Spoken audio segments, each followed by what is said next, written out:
It was the middle of summer at the North Pole, normally a quiet time for Santa and his elves. The snow had melted into shimmering ponds, and the reindeer lounged on green meadows, munching grass instead of carrots. But inside Santa's workshop, something unusual was happening. There sat Santa at his big wooden desk. A scribble of plans and doodles spread before him. If you looked closely at his eyes, you'd see a quirky pair of summer sunglasses shaped like the word soon, reflecting his eager anticipation. And if you listened carefully, you might hear him muttering winter permanent time through his whiskers, as though chanting a secret wish. You see, winter was still a few months away, but Santa could hardly stand the wait. Every time he thought about swirling snow, crackling fires, and the cozy hush of December nights, his hands began to twitch with excitement. He could practically feel the jingle of bells, the crunch of fresh powder under his boots, and the laughter of children all bundled up in scarves and mittens. The elves, ever perceptive, noticed Santa's fidgety fingers. One curious elf, named Holly, climbed onto his desk. "Santa," she asked gently, "why do your hands keep twitching? Are you okay?" Santa chuckled, the sound rolling like distant thunder. "I'm fine, Holly," he replied.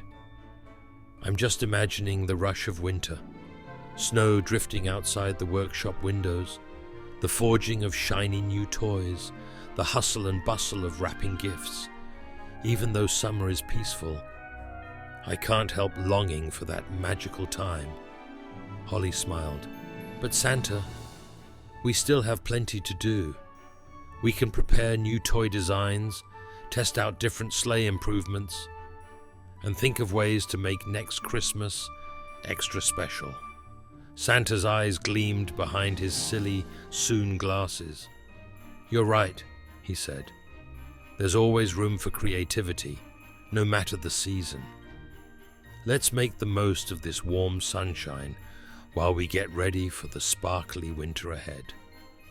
So, with the help of Holly and the rest of the elves, Santa began a brand new summertime routine.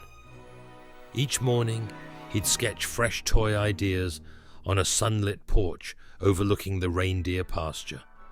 His fingers would tingle with excitement each time inspiration struck, a sign of the holiday cheer building within him.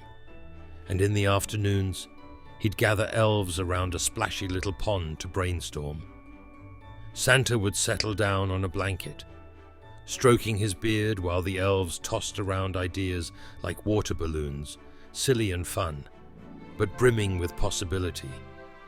"We'll test them all," he said, "so that when the first snowflake falls, we're ready."